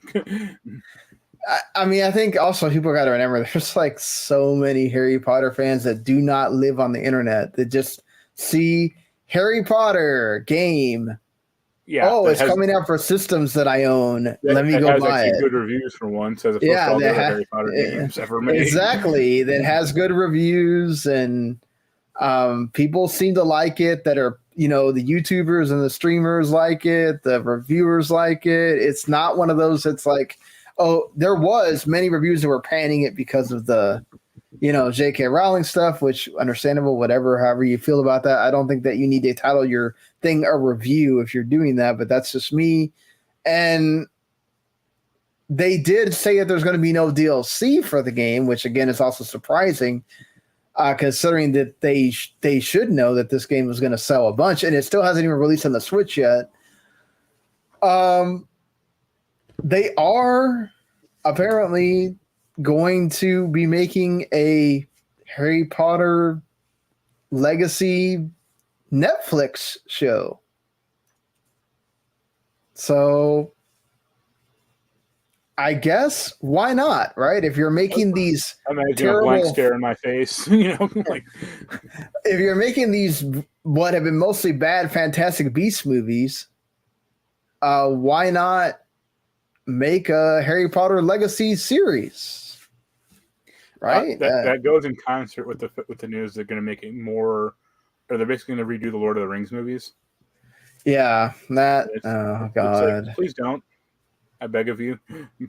Well, I mean, they did say that they were going to do those like single character movies, so that really could be what they're meaning. Like they're going to open the book again, as far as like, oh, we're just going to keep adding on to that. Like, I don't believe they're going to redo those movies. Like, you can't redo those movies. They were already perfect for the most part. I really like to imagine how pissed like business guys are, or the boardroom is at like Embracer or whoever owns Lord of the Rings now, that Tolkien only made like 3 books, or 4 4 main Lord of the Rings books in the Hobbit. Yeah.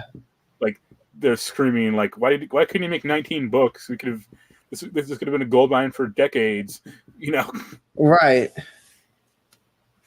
Yeah, you can't do the George R.R. Martin thing where we keep waiting for him to finish a book so we can. And he never does. So. Yeah, he never does, exactly. I mean, couldn't they get his son to write something? Tolkien's son to.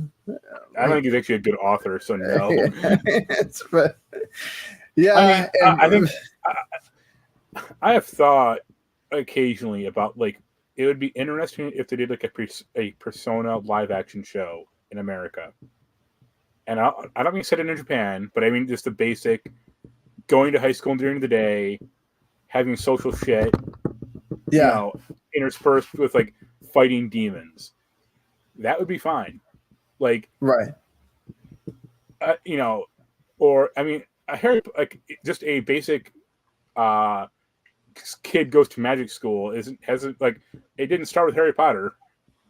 Like, I mean that's the point of the game is that this was before Harry Potter. Like, well, I just mean like the basic concept of kid going to like magic school existed before Harry Potter as well.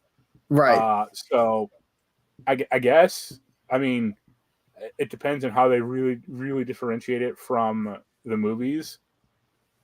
That's kind of my concern, or that'd be like my big question. Like, well, I mean, they already kind of have an outline there with the game, so like they can but take that like and you know, who do you cast in, like the roles, or how do you really expand this out to be a 13 episode series or however long they want it to run? Knowing Netflix just 2 years because that's all they have the money for. Yeah, and then also like, do you involve her Miss the one who cannot be named? Yeah, yes, who cannot be named. Yeah, do you involve her at all? What do you do with? Do you have like original writers that are just fans of the series write this? I mean, I think you have to stay away from her because even HBO stayed away from her during the reunion thing. Here's what you do: you hire the Rings of Power writers because then everything will work out just fine. Oh my god, bro! Look, I'm not a Hobbit, Lord of the Rings person, so like I couldn't really judge it based on how actual close to the source material it is or whatever. I thought it was a okay show as just a show by itself, but that's just me. See, it's like I guess in a vacuum that's perfectly fine, but then it's like why attach it to Lord of the Rings?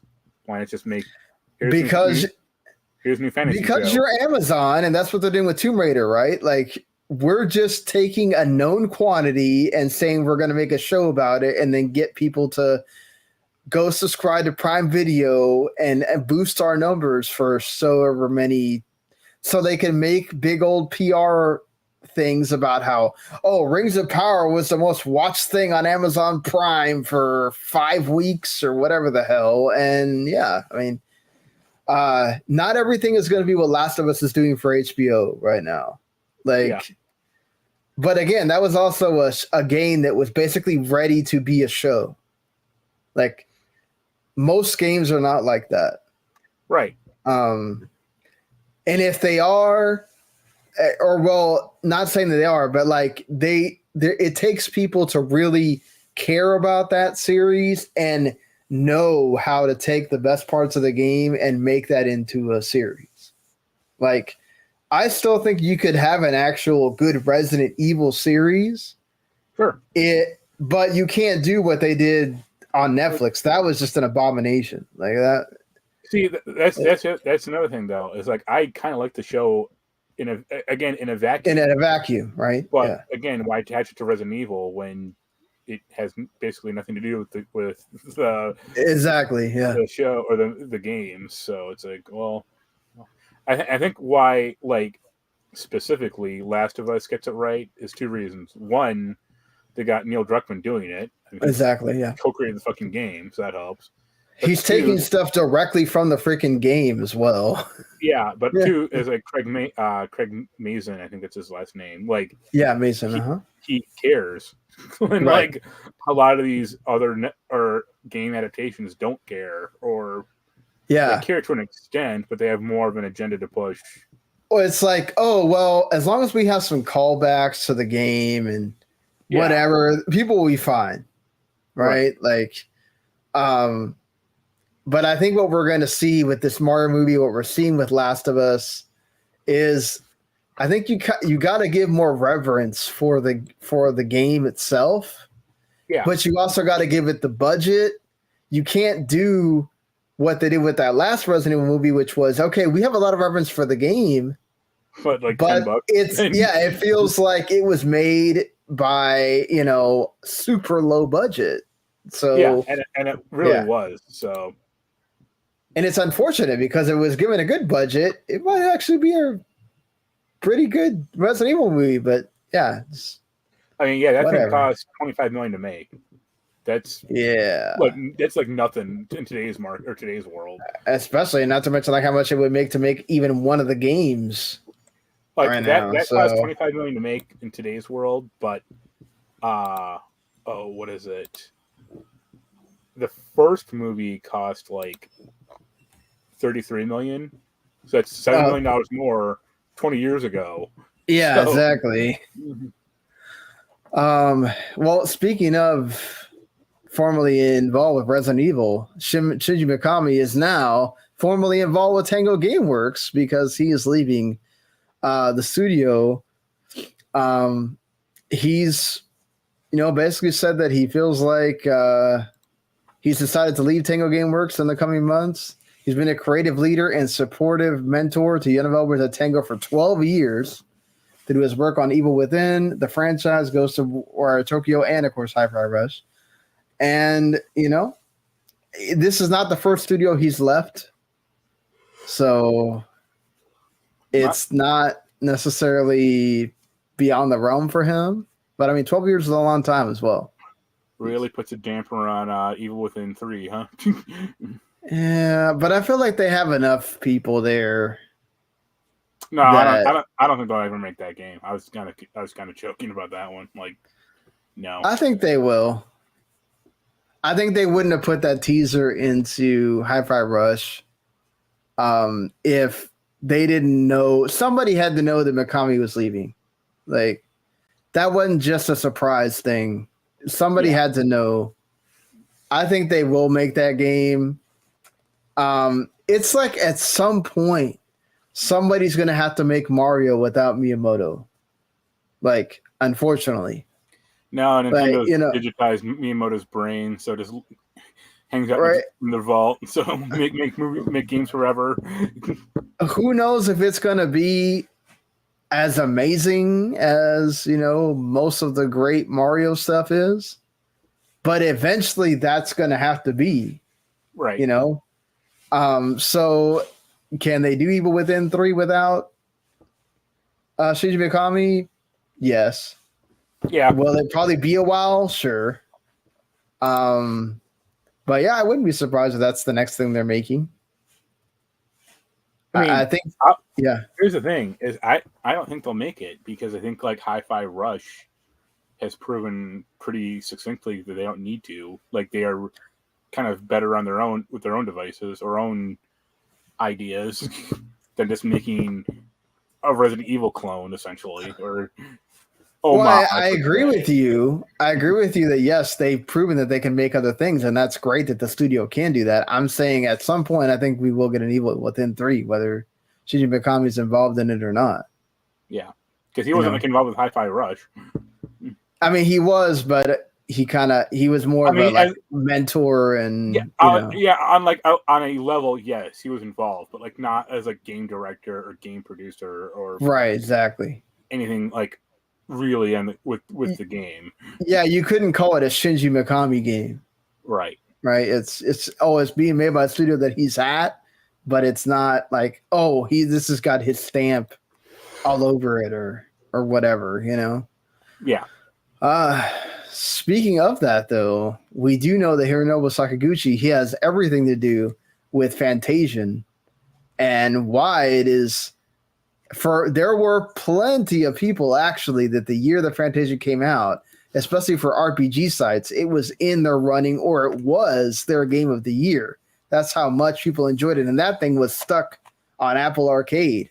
So there have been a lot, there's been a question asked of Sakaguchi-san at a Magic 2023 festival in Monaco as part of a Q&A session. And he says that he has been given a lot of requests to release the game on PC. And there's also been requests for a sequel. Why not? When the first game was great. So he says that we're continuing working as hard as possible to meet those expectations, and he doesn't rule it out that he wouldn't bring it to PC. I would definitely play it if you bring it to PC. Obviously, I'd love for it to be on console, but you know, he did say that Fantasia could certainly be his last project. He actually worked on it in that vein, thinking it would be. Obviously, neither one of us have played this game. All I've heard is how really good it is and everything else. I mean, I'd love for this game to come to PC. So Sure. It'd be really awesome if it could. Come on, make it happen. I mean, I'm sure Let's there's go. some like iOS emulator that can maybe run it, but you know, some That's not the same though as getting it to like natively work on there. You know, right. Then he can get back to his true work of making another Lost Odyssey game. Right. I'll save that to computers and modern consoles. That's Yeah. what I really want. I'll save the funny stuff for last here and involving another mobile property. Hey, they had the DICE Awards this week. Yep. And God of War Ragnarok won a lot of stuff. Outstanding achievement in animation, art direction, outstanding achievement in character. I won a bunch, like way more than you think. Or yeah, exactly. Music, audio design, story. So yeah, it won a lot. Elden Ring won. They're essentially their game of the year. Which that's no surprise either. Yeah, but I thought it was fun. One funny thing was for story is they had Elden Ring in that, and it's like there's a lot of good things about Elden Ring. Its story is not one of them. They had it in the Game Awards too, and there was a lot of talk about how Elden Ring actually has a really good story. It's just you gotta like piecemeal it to yourself or whatever. Yeah, like reading some note in some room is not equal a story, or you know.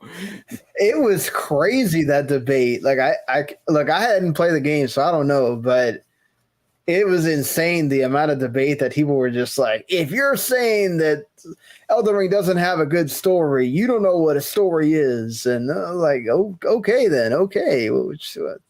Damn. That's like saying like Tetris has a good story because it has like an ending screen. It's like, hey, that movie that Apple is making made me care way more about Tetris than I have in a long time. So no, that movie looks good and bad. Like it looks like a okay enough movie, but it's like a terrible telling of the actual facts. Oh yeah, definitely. You know, there's going to be a lot of like I doubt there was a Russian car chase that involved the rights to Tetris. However, right? there's a recent like pinball movie. That looks pretty interesting. It's like the same. It's telling a historical story about pinball. Yeah, that looks good. I mean, that looks way more real or way more accurate than this Tetris thing. Yeah, definitely. It still looks cool. Like I'm definitely down to watch that Tetris movie when it comes out at the end of next month. We'll talk about it on here. So just to finish it off with something funny, we talked about one mobile game earlier getting a lot of praise. Well, Rovio, this is not the first time they've done this, by the way. They are delisting Angry Birds again. They listed it again under the Rovio Classics title, but now they're pulling it again because they're saying that because Angry Birds exists and because of its lucrative microtransactions, they are taking it off. The Android version is actually the one being removed. They're renaming it on iOS Red's First Flight. They basically are just trying to hurt it completely so that I guess people will buy their other games that they make. Yeah. Again, it's the same problem as earlier with, Suicide Squad. Or it's the same problem I talked about with Plants vs. Zombies, too. It's like, you're trying to make this forever game that people don't want, full of microtransactions.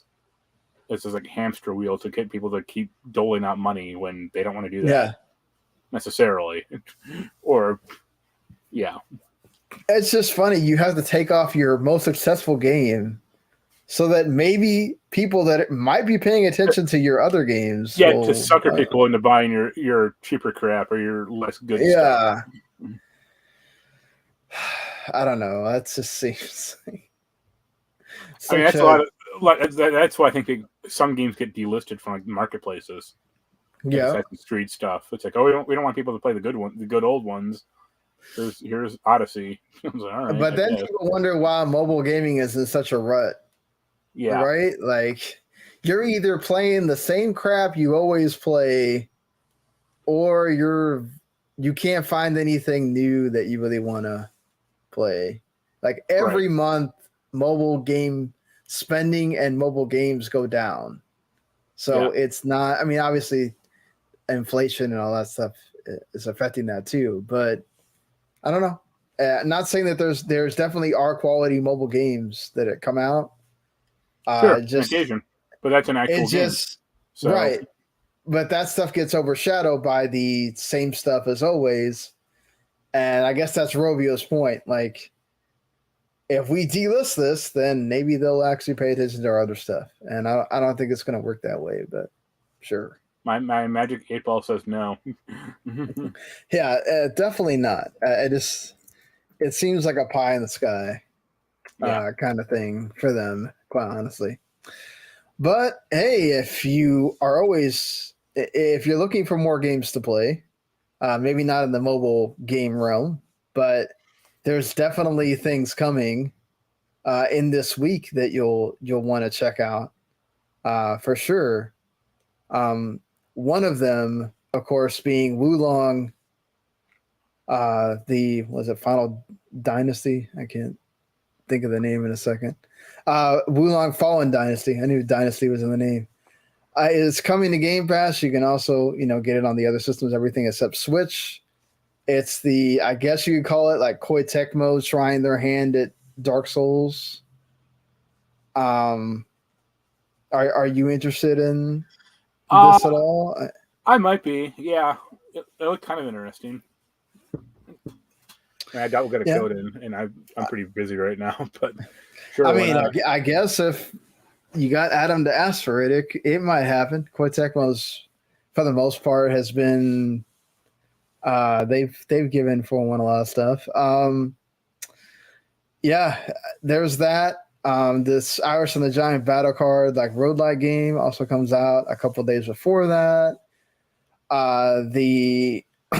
And I think that's kind of it for the most part. Little Witch No Beta, which is like a sort of like bullet hell shooter, comes to Switch and PS4 by then too. And this was it Outer Worlds, the Spacer? Are they remastering Outer Worlds? Or like for a game of the year, or not game of the year, but like a slightly upgraded version. Yeah, so if you didn't get to play Outer Worlds before, you'll get this version, which that's pretty neat. Well, not for free. It's like a really big discount, but they're not doing it for free. No, it's definitely. But I mean, hey, if you didn't play it before, this is a really great game. You should definitely check it out. Right. Look at what that space game that they're making won't be. Yeah. So it's not you got Wulong there if you want a big, I guess, AAA game, or you can try out Outer Worlds Spacer as well. If as Spacer's Tourist Edition, if you haven't played it yet, for as far as like big AAA releases, you got some indie stuff. I think next week is when we're going to start getting some other things that maybe people have been waiting on. But everything's kind of, we're waiting until we get to Resident Evil 4 remake at the end of the month. But hey, you still got all this other stuff that's been coming out in the past few weeks to play. If you haven't picked any of that up yet, we'll definitely be playing more of that and have that stuff to talk about. So until next week, thank you for listening or watching, whichever one you preferred to do. Make sure if you watch on the YouTube channel, hit subscribe, follow, ring that bell. You can also, subscribe and hit a review on the podcast version. Let us know what you think. again, apologies for all the banging and all that stuff. It only happened like the first hour. Yeah, only the first hour. So, but we will see y'all next week, everybody. Later. Later.